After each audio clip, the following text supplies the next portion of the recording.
Hey everyone, welcome back. Today we're taking a deep dive into the world of retinoids. Ooh, retinoids, they're fascinating. Yeah, I know, right? They're like this skincare buzzword that everyone's talking about. They really are, and for a good reason. Okay, so before we get too far, let's start with the basics for anyone who's new to this. What are retinoids exactly? Well, in the simplest terms, they're vitamin A derivatives, and they're kind of like rock stars when it comes to skincare. Okay, I like that rock star ingredient. Yeah. So how do they actually work their magic on our skin? What do retinoids do? So retinoids, they work at a cellular level, which is pretty amazing when you think about it. Okay, that's a lot deeper than just like a surface level cream or something. Right, exactly. They go deep beneath the surface and actually change how your skin functions. Okay, so they're not messing around. No, they're not. They're little communicators sending signals to your skin cells. Signals, like telling them what to do. Yeah, pretty much. They're telling your cells, hey, produce more collagen, keep things firm and plump up there. Collagen, that's the stuff that keeps our skin looking youthful, right? Yes. And they also tell cells to shed that dead skin more effectively so you get that smooth, brighter complexion. That's like a 2-for-1 deal. Sign me up. But I have to admit, I've heard some things about retinoids that kind of scare me a little bit. Like what? Like the whole retinoids thinning your skin thing. Is there any truth to that? That's actually one of the biggest myths out there. Really? Yeah. So retinoids, they actually thicken the deeper layers of your skin. We're talking the epidermis and dermis where the real strength is. So it's not just smoothing things over on the surface. It's actually building a stronger foundation. You got it. Okay, that makes me feel a lot better. But wait, if they're thickening the skin, why do people say they thin it out? It's all about understanding the different layers of your skin. So while retinoids are thickening those deeper layers, they can cause the very top layer, the stratum corneum, to shed a bit faster. Stratum corneum, gotta love those technical terms. Right. But basically it's made up of dead skin cells anyway, so getting rid of it is a good thing. So it's like exfoliating from the inside out. Exactly. It reveals that fresh, healthy skin underneath. Okay, that makes a lot more sense. Now, what about the whole retinoids are only for nighttime use thing? I feel like I hear that a lot. Yeah, that one's a bit trickier because it depends on the specific type of retinoid. Ah, okay, so there are different types. Yes. Some of the traditional ones like retinol and some forms of tretinoin are definitely sensitive to sunlight. So they break down in the sun and become less effective. Right. That's why they're usually recommended for nighttime use. But here's the exciting part. There are newer formulations like adapalene and certain types of tretinoin that are much more stable in light. Oh, so you can use those during the day. Exactly. They're called photostable retinoids. So reading the product label is super important here. Absolutely. You got to know what you're working with. Now let's talk about results. Yes, because I think a lot of people, myself included, get a little impatient when it comes to skincare. How long do you have to wait to see results with retinoids? You bring up a good point. Patience is key with retinoids. Remember, they're working deep within the skin, and real lasting changes take time. So we're talking more of a long-term investment, not a quick fix. Exactly. Think of it like remodeling your house. You wouldn't expect a brand new kitchen overnight. So true. Okay, so we might not see those wrinkles disappear instantly, but what about early on? Do you see any results then? Some people definitely experience smoother texture or rosier glow within a few weeks. There's research that backs that up. Oh, so it's not like you have to wait months to see anything at all. No, not necessarily. But those deeper, more dramatic improvements like reduced wrinkles, fading, hyperpigmentation, those can take 3 to 6 months to become fully visible. Okay, so it's a combination of short-term and long-term benefits. Precisely. And it varies from person to person. The key is to be consistent and trust the process. Okay, so you're saying it's possible to see some immediate benefits, but those deeper, more lasting changes like fading dark spots, that requires more patience. Exactly. Manage those expectations and understand that retinoids work on different timelines. Okay. I think a lot of people get caught up in that instant gratification mindset, especially with skincare. But it sounds like retinoids are more of a long-term investment in your skin's health. Absolutely. And speaking of investing in your skin's health, there's this myth I'm really passionate about debunking.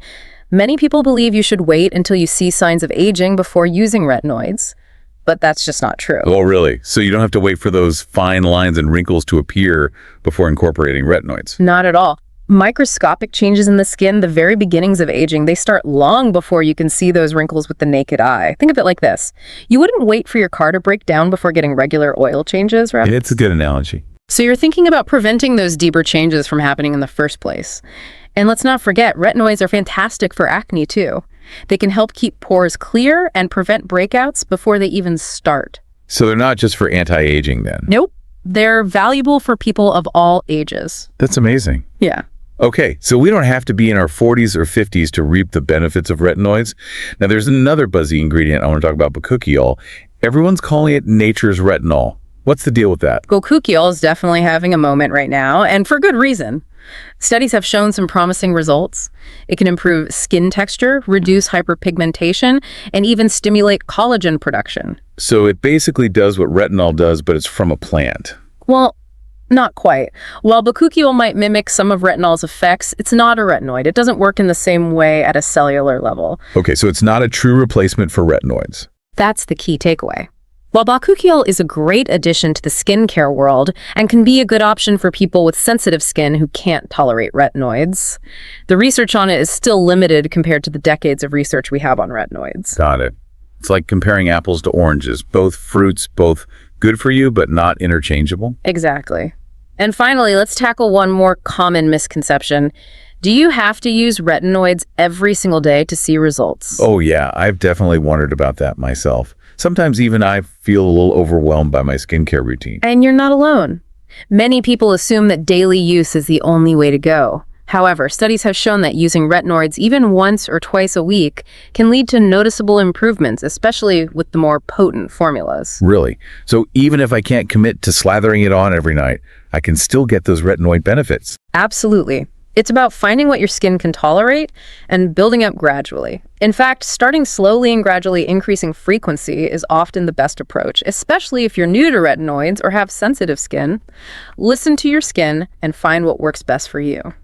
I'm loving this personalized approach. It's not about following rigid rules, but finding a routine that fits your skin's needs. That's the beauty of skincare. There's no one-size-fits-all solution.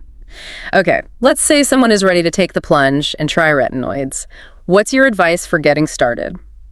My top tip is start slow and go low. Begin with a low concentration of retinol and gradually increase the frequency and strength as your skin adjusts. Okay, start low and slow. But how do you actually choose the right retinoid? There's so many options out there. I know, right? The retinoid aisle can be overwhelming. I always recommend starting with an over-the-counter retinol. Look for a product with a concentration of around 0.01% to 0.03% retinol. Okay, so that's a good starting point. But what if you have sensitive skin? Are there any extra precautions you should take? Sensitive skin definitely needs a little extra TLC. If that's you, I'd recommend starting with just 1 or 2 applications per week and only in the evening. And of course, we can't forget about moisturizer. Absolutely. Moisturizing is key, especially when using retinoids. It helps soothe and hydrate the skin, which can really reduce the risk of irritation. Any tips on choosing the right moisturizer to pair with retinoids? Look for products that are fragrance-free and formulated for sensitive skin. Ingredients like ceramides, hyaluronic acid, and niacinamide can be super helpful in restoring and maintaining your skin's moisture barrier. Okay, got it. So we've got our gentle retinol, our trusty moisturizer.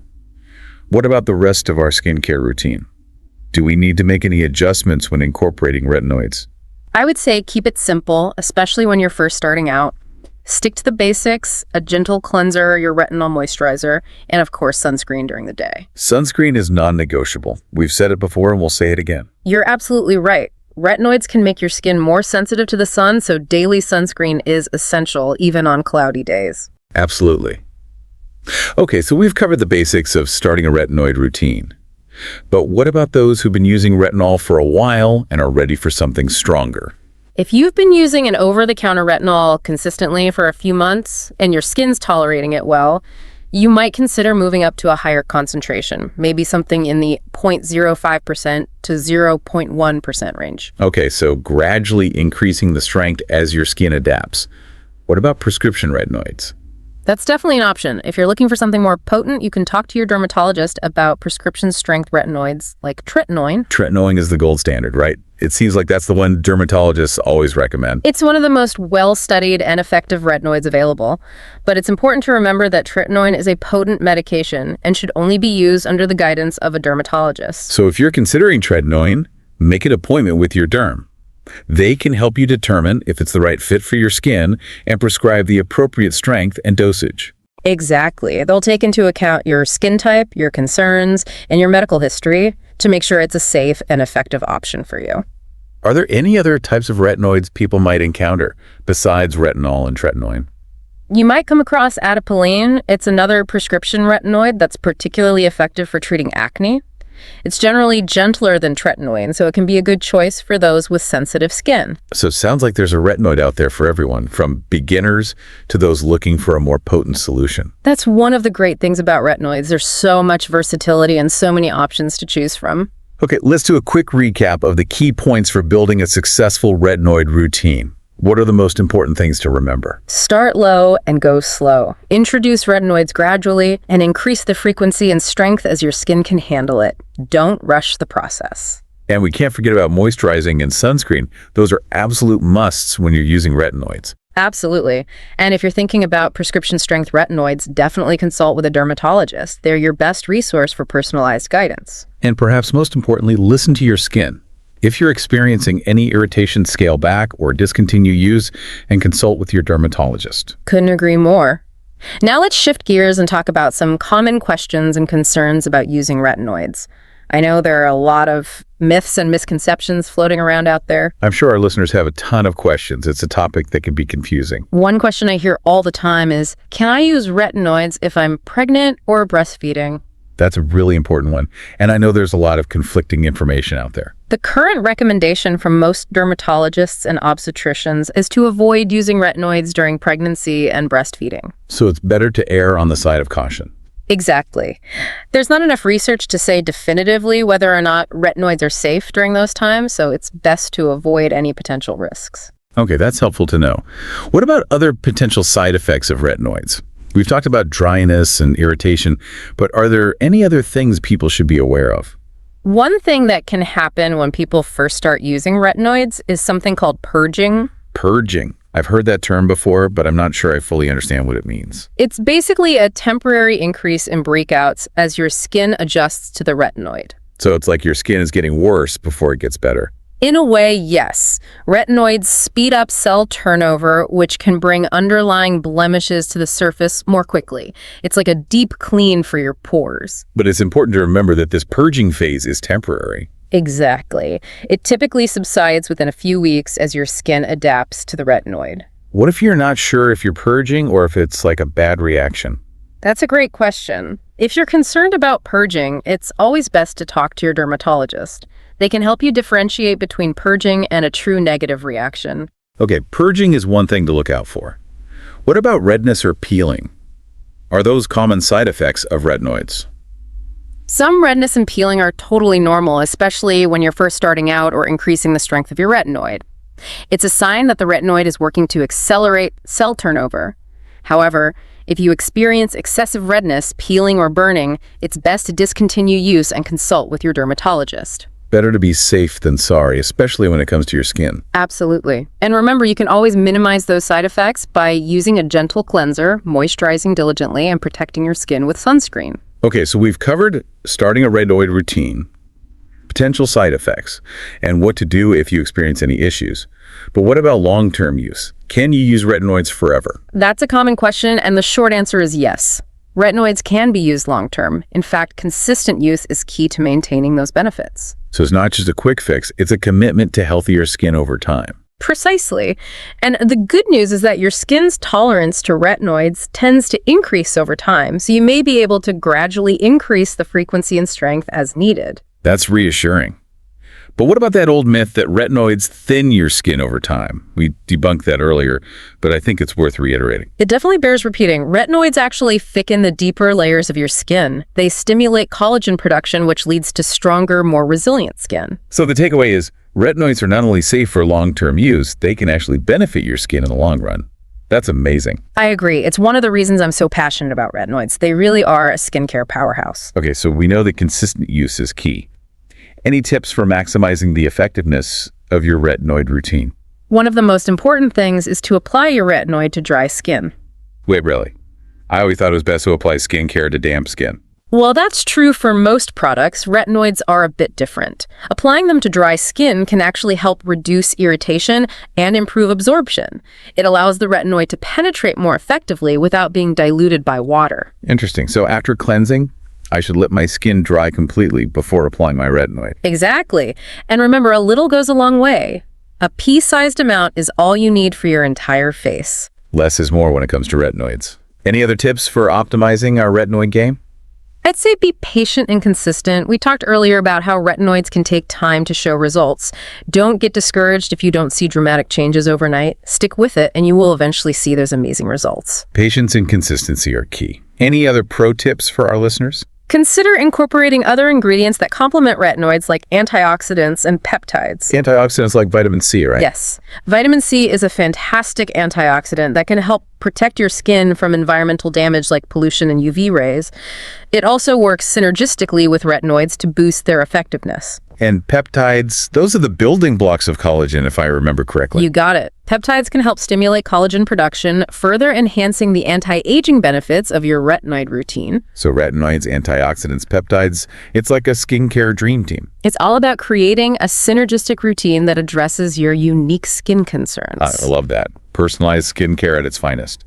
Now, I have a question about using retinoids around the eyes. That's such a delicate area, so I'm always hesitant to use anything too strong there. You're right, the skin around the eyes is much thinner and more sensitive than other areas of the face.